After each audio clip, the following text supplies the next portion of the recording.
Bande bagongeye hanga duhagaze beragiye gutabara abantu ngo bareba z'ibyago. Afande yagendaga ukunguku naho imodoka yazaga ukunguku. Mu kigaragara cyangwa se mu bigaragara biragaragara ko umushoferi w'imodoka yataye umuhanda akaza gusatira umuhanda wundi. Afande yatwaye moto yari kuri moto yitwaye Agesi niyo yaratwaye ubwo rero yazabana iyo modoka rero itemuzo twebwe twasanze imodoka yamwambukanye yamukubise araza akubita umutwe ngire ngo murimo murareba ahangaha.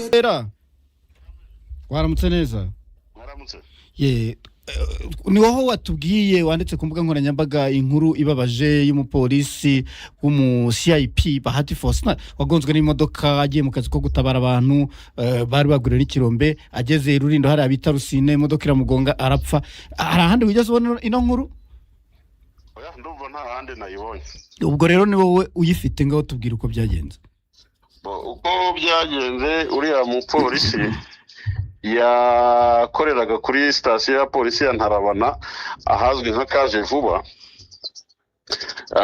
Noneho bigeze mu masaha ya nijoro hafi mu masaha 5 saa 6 bamuhamagara bamubwira yuko hari abantu baguye mu kirombe Rusine.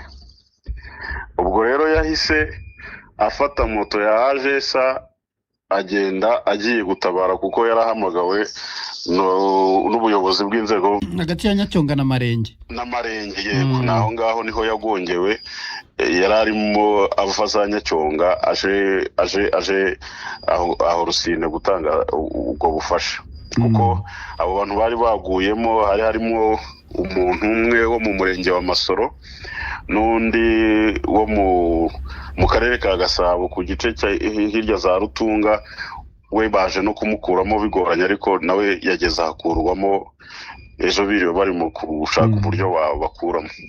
Nicolas reba mu matayitoze yawe niyo ya mbere. Hanyuma Sam ibi bintu ko bidasobanutse kuba nta binyamakuru Igihe, Umuseke, Kigali Today, Radio Rwanda, Radio TV banditse no nkuru kuki ntawe kuki batayanditse? Ntekereza ko ayo makuru bashobora kuba batarayabonye kuko ejo nkimara kubipostinga navuganye n'umwe mu banyamakuru b'ikinyamakuru Umuseke Anje arimo kumbaza amakuru ambwira yuko arimo gushaka nawe amakuru kugira ngo abe yabasha gukora iyo nkuru. Yambwiraga ko arimo gushaka uburyo yavugana n'inzego za polisi kugira ngo nabo bamubwire uko bimeze ariko sinzi ibitangazamakuru kuko n'ibindi bitangazamakuru nagiye mbona byagiye bikora inkuru y'abo bantu baguye mu birombe. Ibyo umupolisi ntabwo babikozeho sinzi impamvu baba batabikoze. Ubu se ntibyafatwa nk'aho watubeshye kuko polisi ubwayo no ku mbuga zayo nta hantu igeze itangaza ko yapfushije umupolisi w'umufisiye. Buriya akenshi uswaki murabizi iyo ndi mu gutangaza ibintu mba mbifitiyeho amakuru mba mbizi. Hari bamwe navuganye nabo yaba na bagenzi be twaravuganye. Hari n'abagiye banamupostinga mu bakoranaga amafoto nayo ndayafite bagiye bashyira ku status yabo.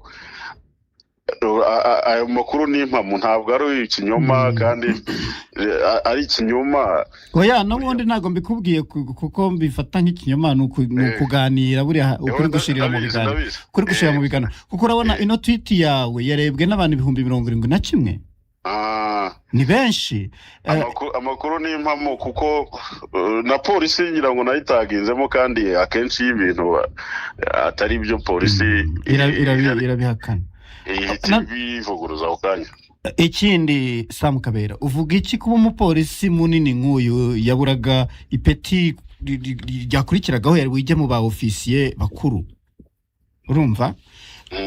Numu inyenyeri 3 igihugu gihombye amaboko. Yego. Kuki polisi nta kantu k'akaposta ikora ibimenyesha abantu yihanganisha umuryango we ibyo bintu kuba polisi tabikora ubivugaho iki Sam Kabera? Polisi gushobora gusanga bagiye gukusanya amakuru kuko no mu makuru amwe namenye nuko ashobora kuba ari mu burengerazuba nka za Rubavu. Kuko nagiye mbona abantu benshi bagiye bari imodoka ya Mugonza yo waba waramenye nimero zayo, nimero d'immatriculation? Oya, plaque yayo ntabwo nyiza, ariko nawe nishatse nayimenya kuko ubu ngubu iri kuri station yarayoboye ya Ntarabana kaje vuba n'iki. Ni nawe ayobora gira station? Yego, niwe wari umuyobozi wayo. Yari umukozi kabisa, ubwo akigira mu ma operation wenyine. Nabonye abantu bari bamuzi bavuga ko rwose yari umuntu w'umupolisi w'umuhanga, umukozi, bamushimaga cyane. Na bamwe muri bagenzi be twagiye tuvugana bavugaga bati igihugu kirahombye cyane. Samu, reka tugarukiriza aha ngaha twihanganisha umuryango we. Yego, murakoze. CIP Faustin Bahati. Birababaje cyane, Imana imutuza heza kandi mubabare bitaragenze neza mu gihe yarakiri kuri iyi si. Yasha nakundi, reka dutegereze ko polisi ari kiza kubyandikaho kuko nagara niyo yaba ari umupolisi mutoya, niyo yaba kinjira mu gipolisi uwo munsi ni igihugu kiba gihomye. Erega byo waba ufite ipeti, waba udafite ipeti, ukomeza kwitwa umupolisi. Waba uri CG, waba uri CIP, waba uri uyu wa gatatu mu mezi make. Arundi wagonzwe mu Nuza za Kayonza nyuma y'uriya wishwe na Nuza na DJ Toxic. None nawe aragiye. Ura wa Kayonza we yarakinjira mu gipolisi gose akirangiza pe. Banza no muryango wabo batari bakariye ku mafaranga yahembwa. Ayiwe. So iyi ni radio z'ikiganiro Zinduka, ubwo mwihangane mwakabyara mwe. Nta kuri twari bubigenzi, inkuru twagombaga kwikura hano. Umuvugizi wa polisi nago twari twamuteguje mbere, niyo mpamvu twifashije Samu Kabera. Tubwire, reka turebe indi nkuru. Hari inkuru mbasuze kandi mbifurize amahoro y'Imana ishya n'ihirwe mu buzima. Ni tariki ya 26 z'ukwezi kwa gatanu umwaka ni 2026. Ni inkuru y'incamugongo umwe mu bapolisi bakomeye cyangwa se CIP, Chief Inspector of Police, ari umofisiye mutoya wayoboraga station ya polisi hari mu karere ka Rulindo. Yaje kwitaba Imana zizi impanuka ubwo yari agiye gutabara nawe abandi bantu bari bagwiriwe n'ikinombe hari ugana za Nyacyonga. Ni inkuru tubuze kugarukaho kuri aya masaha ya saa 6 zuzuye. Abahungu babiri b'impanga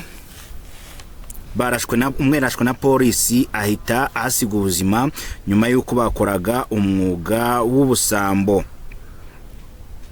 Kimisagara yakubiswe azizwa gushaka gukuramo inda y'umugore wazinzwe. Namakuru tugiye kuba tugaruka hose kaye tuyarekuwe. Papi Ndahiro Valence yatangaje yuko yakorewe iyica rubozo cyangwa se yagambaniwe akaba ari gukorerwa iyitwa rubozo. Mu karere ka Rulindo mu ntara y'Amajyaruguru haravugwa urupfu rwa CIP Bahati Faustin. CIP Bahati Faustin wahariya muri Rulindo aho bita Ntarabana niho yayoboraga, dore ko uyu mugabo cyangwa se uyu CIP umuyobozi wa polisi ya Ntarabana aho yagiye kuyobora abanje kuyobora station ya polisi ya Remera hano mu karere ka Musanze. Nyuma yo kuyobora Remera ava Remera ajya kuyobora station ya polisi ya Ntarabana hariya mu karere ka Rulindo. Nuko ngo yavuye muri Musanze ahita yerekeza hariya muri Rulindo. Geze muri Rulindo rero ubwo saa 5 zari zigeze ahagana Ntarabana ngo ni hara muri kaje vuba niho uyu mupolisi yayoboraga. Ubwo saa 5 zari zigeze zishira amasaha 6 nibwo yaje guhamagarwa na abaturage cyangwa se no local government cyangwa se inzego zo hasi zimubwira yuko hari abaturage bari gucukura cyangwa se bari gukora bakoraga ubucukuzi bw'amabuye y'agaciro, baje kubwirirwa n'ikinombe cyangwa se baje kurwirirwa naho bari gucukura abo bamaze kugwa ajya gutanga ubutabazi bw'ibanze aho yahise afata moto ya AGS yabwo ni ya polisi birumvikana yerekeza hariya aho bari baguriwe aho bita hariya Rusine Nyacyonga. Ubwo nukuvuga ngo yavaga Nyacyonga yerekeza Rusine. Uyu muyobozi wa station Ntarabana rero aho yaguye, dore ko n'imodoka yamugonze ngo nkuko bisobanurwa muri kumuze kubyumva mu kiganiro ngiye gushyiraho gitoya, ya modoka ya depashije iva mu mukono wayo igenda idepasa uyu mugabo cyangwa se uyu CIP Bahati Faustin, ari nako guhita imuhitana asiga ubuzima. CIP Bahati Faustin yari umupapa navuga ngo wari ufite urugo, turamenya amakuru neza kuko polisi y'u Rwanda nta kintu irabitangazaho, ariko kimwe cyo cyaje kumenyekana nuko uyu mugabo CIP Bahati Faustin yari ashobora kuba atuye mu karere ka Musanze. Naje kubona amafoto ari kumwe n'umudamu we, bigaragara yuko bagiye bakiri batoya mu rugo, batari bakuze, wenda badafite umwana w'imyaka 20, ntawamenya. Amakuru arenzeho turaza gukomeza kuyakurikirana kuri Iris Rwanda, turaza kuba tuyababwira 5 kuri 5 uko biraba bihagaze. Gusa kimwe wamenya cyo nuko yamaze gushyiramo umwuka. Aba bantu batatu bari baguriye n'ikinombe rero, abari baguwemo umwe n'uw'Amasoro mu karere ka Gasabo mu murenge wa Masoro Rutunga, hari muri Rutunga, akaba we yakuwemo nawe bigoranye cyane, ariko avanwamo ndetse ari muzima nk'uko ikinyamakuru kibivuga hano ngo makuru mu rukerera rwo kuwa mbere tariki 25 Gicurasi abantu batatu bacukuraga amabuye y'agaciro mu buryo butemewe, baguriwe n'ikirombe, umwe avamo yakomeretse, undi avamwo yapfuye, mu gihe uwa gatatu kumushakisha byari bigikomeje. Uyu wa gatatu nawe nubwo yakuwemo bikigoranye cyane. Akaba rero uyu mupolisi yazize aba bantu batatu. Amakuru y'uyu mupolisi ugiye gutabara abantu bari baguriwe n'ikirombe yagonzwe n'imodoka ahita apfa. Ibi byabereye mu karere ka Rulindo ahitwa Rusine. Ibi byabereye mu karere ka Rulindo hariya bakunda kwita Rusine. Ubwo nyine Imana mwakire mubayo, ikomeza abasigaye. Umuryango wa mugari wa RNP, Rwanda National Police, duhombye umuntu cyangwa se hagiye umuntu ukomeye, yaba ku ruhande rwa polisi yaba ku ruhande rw'igihugu. Hakaba hagiye icyo nakwita ofisiye wari rukiri muto, dore ko yaburaga tunyenyeri dutatu, yaburaga ipeti rimwe kugira ngo ahite aba umofisiye mukuru. Yaburaga ipeti rimwe kugira ngo ahite aba umofisiye mukuru. Rero navuga ngo umuryango mugari muri rusange, abanyarwanda duhombye amaraso, duhombye imbaraga, duhombye umuntu w'ingirakamaro muri sosiyete. Nari maze kubabwira ko Ruhango polisi yarashe abasore babiri b'impanga bakekwaho ubujura, umwe ahita hasiga ubuzima. Hani nk'amaraso, abantu bavukana amaraso arakurikirana. Urumva abantu bavukana babiri polisi yagonze abasore babiri b'impanga bavuka mu kagari ka Nyarurama mu murenge wa Ntongwe, akarere ka Ruhango district, bibye ihene ebyiri z'abaturage. Polisi ije kubafata barayirwanya, ihita irasamo umwe arapfa ahasiga ubuzima. Twavuga ngo uyu nguyu rwose bibaho yizize.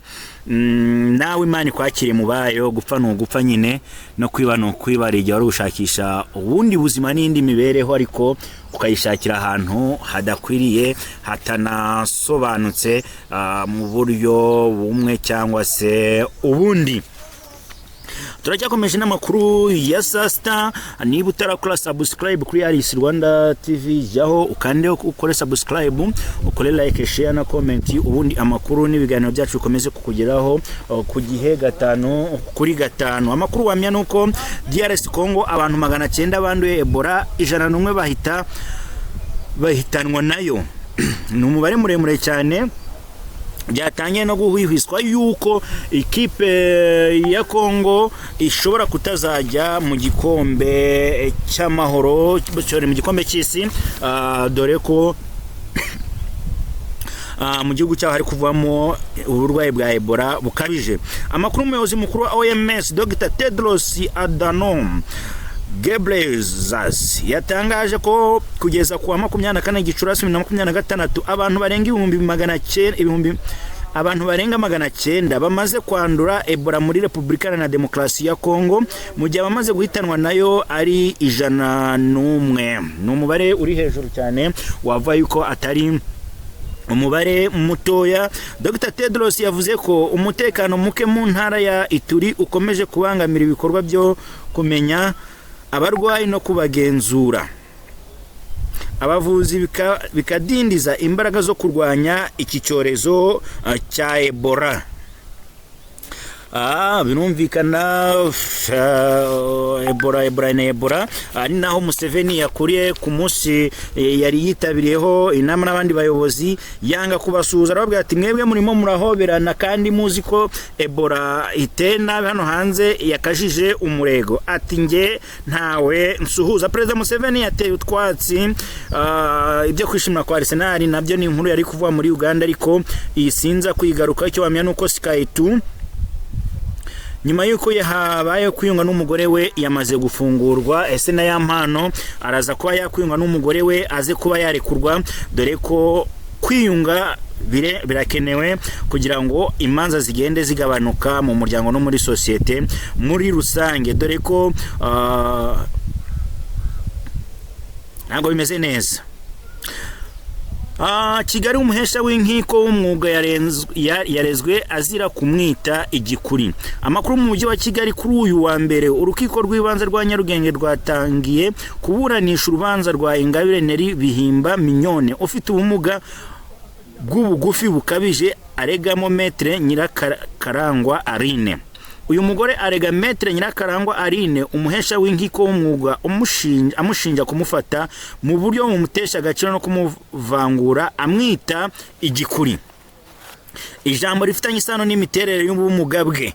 Ingabire avuga ko ayo magambo yamubabaje cyane, agira ingaruka ku marangamutima ye no ku buzima bwe bwa buri munsi. Ntago biba byoroshe bavandimwe, ntago biba byoroshe. Hari nubwo yashobora kuba yarabivuze atabishaka. RGB yasheshe ubuyobozi bw'itorero Inkuru Nziza mu Rwanda. Urwego rw'imiyoborere rwasheshe ubuyobozi bw'itorero Inkuru Nziza kubera ibibazo by'imiyoborere ikene wabo no kutubahiriza amategeko. Rushyiraho ubuyobozi bw'inzibacyuho uzamara amezi 6 mbere y'amatora mashya.